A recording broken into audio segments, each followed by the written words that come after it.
Bonsoir, bonsoir chez vous et bienvenue à Cœur à Cœur. Nous sommes dans la rubrique Le temps d'une pause, le temps d'une réflexion. Sur quel sujet nous allons prendre une pause ce soir? Sur quel sujet nous allons tous ensemble réfléchir? C'est sur la justice. Sommes-nous pratiquants de la justice? Sommes-nous en train de voir et même d'applaudir l'injustice, ou nous pratiquons la justice telle que la Bible nous le demande? Dans Proverbe 21 au verset 3, voici ce que nous dit la parole de Dieu. La pratique de la justice et de l'équité, voilà ce que l'Éternel préfère au sacrifice. Bien-aimés dans le Seigneur, à travers ce passage, nous voyons que nous pouvons faire toutes sortes de sacrifices.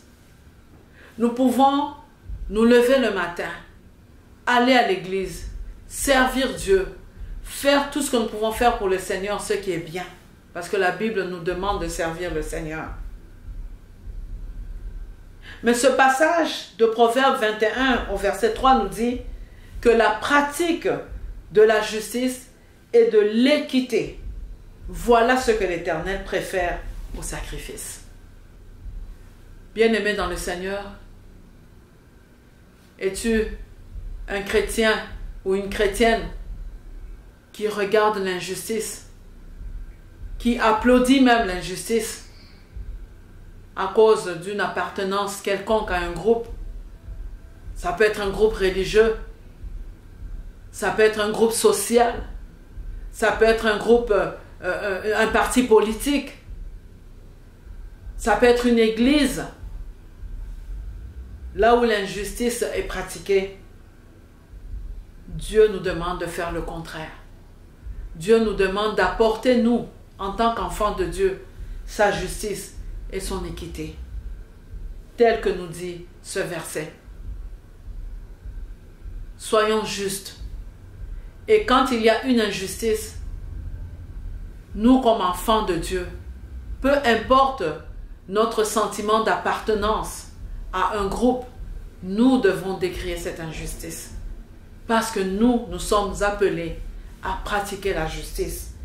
Nous sommes appelés à pratiquer l'équité.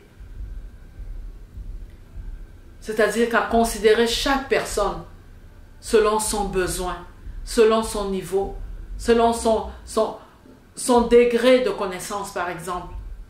Nous devons pratiquer l'équité et la justice de Dieu. D'ailleurs, le verset dit que Dieu préfère la justice, la pratique de la justice et de l'équité au sacrifice que nous pouvons faire. La Bible dit par ailleurs, 1 Pierre 3 au verset 14, « D'ailleurs, même si vous deviez souffrir pour la justice, vous seriez heureux. N'ayez d'eux aucune crainte et ne soyez pas troublés. » Oui, bien-aimés, nous devons pratiquer la justice. Peu importe notre appartenance, peu importe notre croyance, peu importe nos groupes, les différents groupes dans lesquels nous sommes, peu importe les idéologies dans lesquelles nous adhérons ou que nous prenons part, mais la parole de Dieu reste au-dessus de tout. Et elle nous demande de pratiquer la justice et l'équité. Es-tu un enfant de Dieu qui pratique la justice, qui pratique l'équité?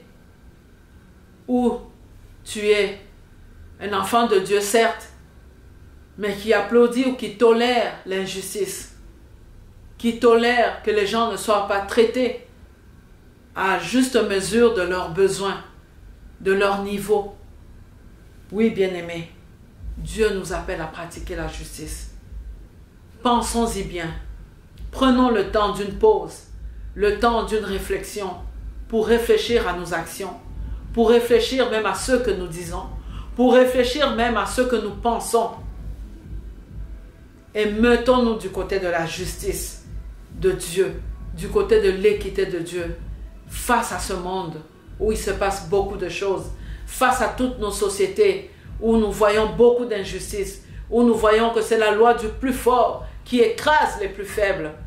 Oui, bien-aimés, pratiquons la justice, pratiquons l'équité, car c'est ce que Dieu préfère à tous les sacrifices que nous pouvons faire.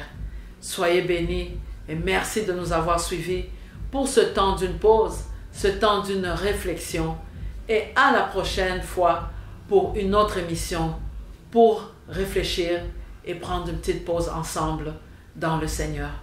Soyez bénis chez vous. C'était l'évangéliste Dada. À la prochaine. Au revoir.